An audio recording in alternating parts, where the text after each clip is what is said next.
Oh, ano, kami ang tanga, kami ang bobo, kami ang hindi nag-iisip.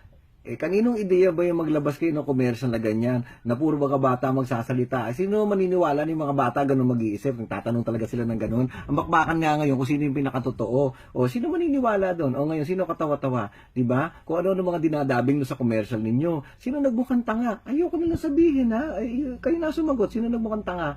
Diba? O ngayon, nagtititigan kayo kung sino man ang nag-isip niyan. Titig sa mata, inom Red Horse, pagkatapos batukan nyo yung nag-isip.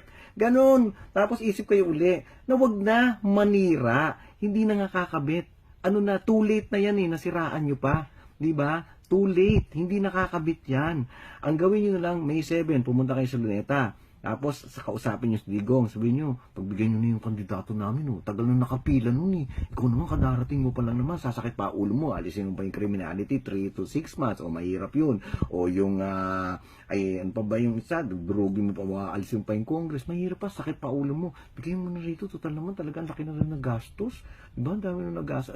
Yung pa, isa. Sana, yung mga ginagastos nyo, pinatayo nyo ng mga bahay doon sa Tacloban. Nagkaroon pa kayo ng dagdag na bugot-botante. Yung mga ganun ba? Lahat, doon nyo lang gastos yung pag sa paninira. Wala Wala talaga, hindi kumakabit. Habang binibuisit nyo at iniinsulto nyo, yung mga supporters ni Duterte, lalo lang kakapit. Di ba? Pwede ba kayo makapanligaw ng inaaway mo, sinasabi mo, tanga, tapos gusto mo sumama sa'yo? Parang, hello, ano ba? Tama na yan. Tanggapin nyo na.